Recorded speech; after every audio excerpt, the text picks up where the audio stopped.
So today we're going to be talking about some of the best budget collections to do in Diamond Dynasty right now. We have teams like the Tampa Bay Rays that are really easy to do and very cheap. The Baltimore Orioles, which I've already done in my No Money Spent series. Those cards are really good. You get a Darren O'Day, Jose Alvarado. We're going to be talking about every single cheap collection that is less than 50,000 stubs that you can do in Diamond Dynasty right now. So if you're excited for this one, do me a favor, hit the like button, hit that subscribe button if you're new. I would greatly appreciate it. And make sure to follow me over on Twitch. I've been live streaming a ton of MLB The Show 22 over there. So I hope to see you in the next stream, but I hope you enjoy the video and let's get it. Minika, watch me on Twitch, ooh, I'm streaming. I'm on YouTube, subscribe to the channel, red button beaming. Let's get that sub count, take over YouTube, ooh, we teaming. My content so high, ooh, yeah, I'm steaming. Ooh, yeah, I'm steaming. Red button beaming.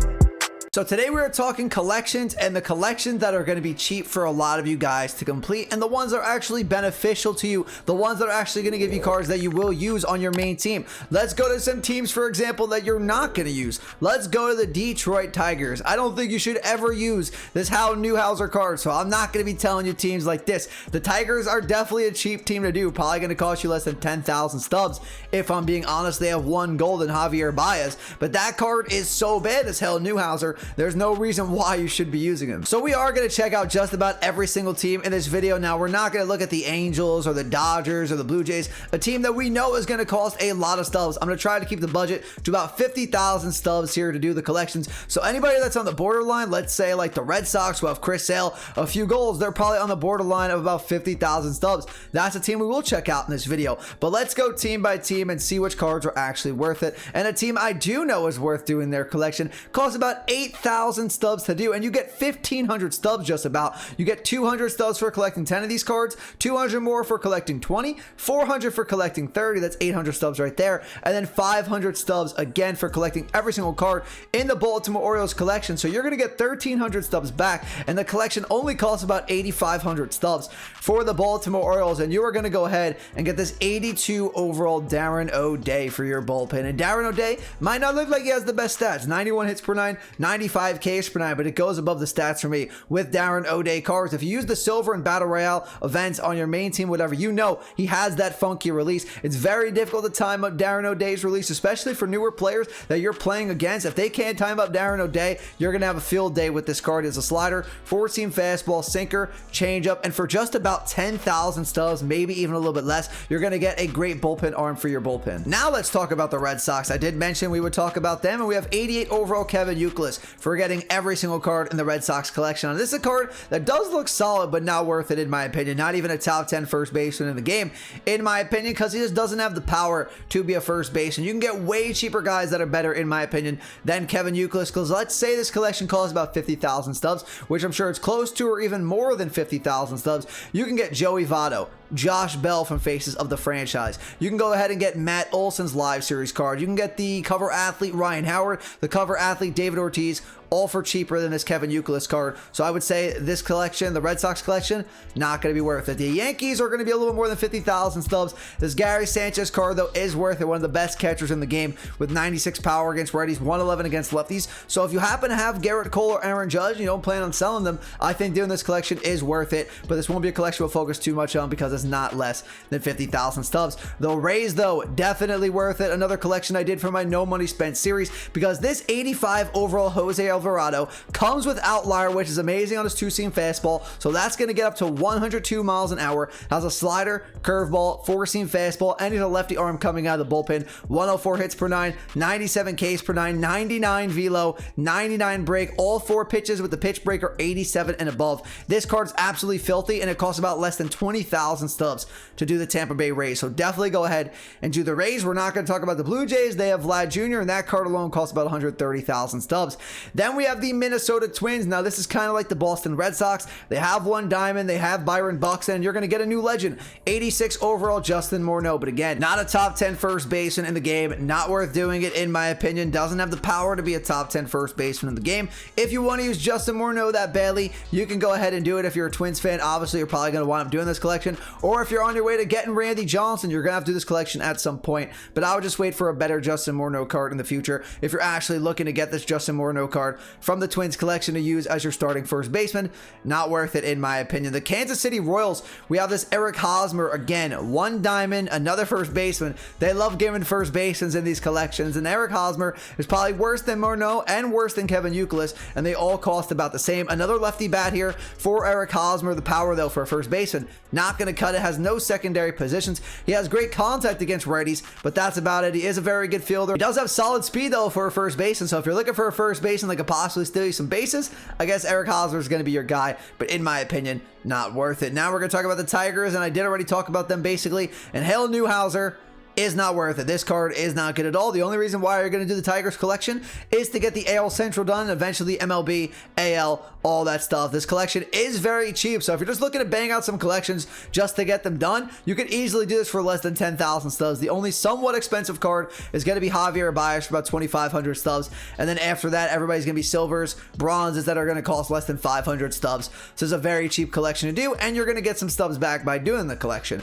As we move on to the Guardians here, now they're on the fringe here of 50,000 stubs as well, because Jose Ramirez is 30K, Shane Bieber's about 8K, and then the rest of the collection I would say is probably about 15,000 stubs. But you do actually get a very solid first baseman for this. Now you can get a better and cheaper first baseman, like I said earlier, with some of the other ones, and like I said, they love to give first basemen as these collection awards. I think this is already like the 4th one that we've talked about, but this Jim Thome is the best one that we've seen so far for the first baseman spot, because he is great against righties, 112 power against righties, and not bad against lefties either, with 85 power against lefties. So if you are going to do a collection for a first baseman, so far Jim Thome is going to be that guy, but this collection is a little bit more on the expensive side. For the White Sox, they're going to be a little bit more than 50,000 stubs. I would probably say about 70,000. So Ray Durham, if you do want to pick him up, is going to cost you a little bit more, but he is a very good card, switch-handed bat, good contact, plays above the stats power-wise in game from what I heard. The fielding stats are solid, and the speed is solid. So if you want the second baseman, you're going to need to spend probably about 70,000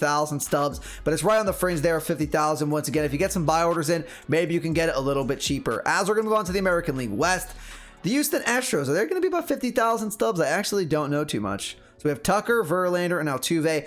They're about 35,000 stubs together. Gurriel, McCullers. We have golds here. How much is like Alvarez and stuff? It's going to be a little bit more than 50,000 stubs, but 92 overall Cy Young, Dallas Keuchel. This card is filthy. Probably a top 5, top 6 starting pitcher in the game right now. Crazy release. He has that sinker cutter combo. Let's take a look at that pitch break. 88 on the changeup, 95 on the slider, 83 on the sinker. Now this is a collection that's right on the fringe of 50,000 stubs, maybe a little bit more than that, but I would go ahead and actually do this one because Dallas Keuchel is a nasty starting pitcher in this game right now. Definitely recommend you go pick him up. We know the Angels are going to be too expensive. They have OHTANI, they have Trout. We're not going to be talking about them, but the other 3 American League West teams we can talk about first is going to be the Oakland Athletics, another team that's going to cost probably about 7,000 stubs. They don't have 1 gold on their team, so that is going to be a super cheap collection to do, and you'll get an 82 overall Raleigh Fingers, another guy to come out of your bullpen, has a sinker, slider, 4-seam fastball. Fingers normally has a funky release to time up, kind of like Darren O'Day, not nearly as good as Darren O'Day, but not a bad option. So if you're looking for a cheap reliever and you want to get a collection done, you can get this 82 overall Raleigh Fingers from the Athletics collection. Then we are going to move on to the Mariners collection, an 85 overall Edgar Martinez. Not going to cut it. Not going to cut it defensively for the third baseman spot, power-wise for the third baseman spot. He has very good contact, but that's about it. This collection isn't super expensive to do, but I would just stay away from it entirely because I do not like Edgar Martinez cards.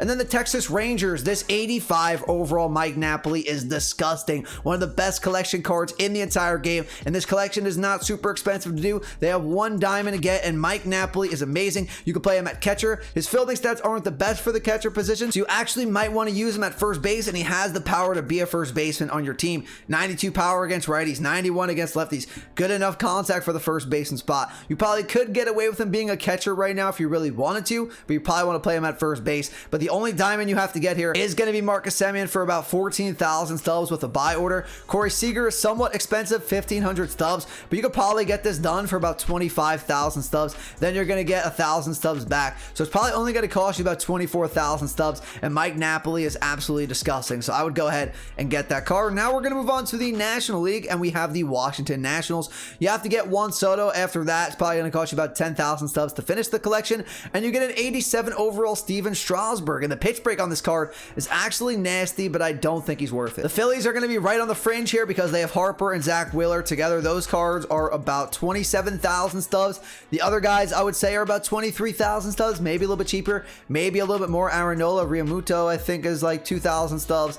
So yeah, they're probably right around 50,000 stubs, and you get an 87 overall Mike Schmidt for the Philadelphia Phillies. I personally don't like Mike Schmidt cards, so I wouldn't go ahead and do this collection if you're looking for a starting third baseman. But again, if you're looking to get some collections done and you like Mike Schmidt cards, then maybe this is the way to go. I personally just don't like Mike Schmidt, but they are less than 50,000 stubs if you wanted to go ahead and do them. We know the Mets are going to be too expensive. DeGrom, they're going to have Max Scherzer way over 50,000 stubs. We do have the Marlins, though, and a card I do like here is going to be Gary Sheffield. This collection, only 2 golds. The rest are going to be silvers and below. Probably going to cost you about 15,000 stubs at most to get this Marlins collection done. And I like Sheffield's swing. He has a lot of power behind his bat. The ball usually leaves his bat fairly quickly, despite only having 75 power against righties and 80 against lefties. He plays above the stats in game, at least last year he did, so I'm assuming the same way is going to happen for MLB The Show 22. Now, he isn't the best fielder. You might be able to hide him defensively in right field because he does have a cannon, 92 arm, 86 accuracy, and 58 speed. But I do like Sheffield, and I do think it's worth doing this collection if you're looking for an outfielder here. I think he is a pretty solid card. And the Braves, they have Acuna, so we're not going to talk about them. In the NL Central, we have 3 teams that are extremely cheap, and we're going to talk about the Chicago Cubs right now. This Kyle Hendricks, though, just not very good. Starting pitcher, there's way better free starting pitchers you can get in those flashback legends pack from the faces of the franchise program. Cheap diamonds you can get to pitch for you if you really want. Even cheap golds that are better than this Kyle Hendricks card. So it is going to cost you not many stubs to do this collection, but I don't think it's worth it. Not a very good collection.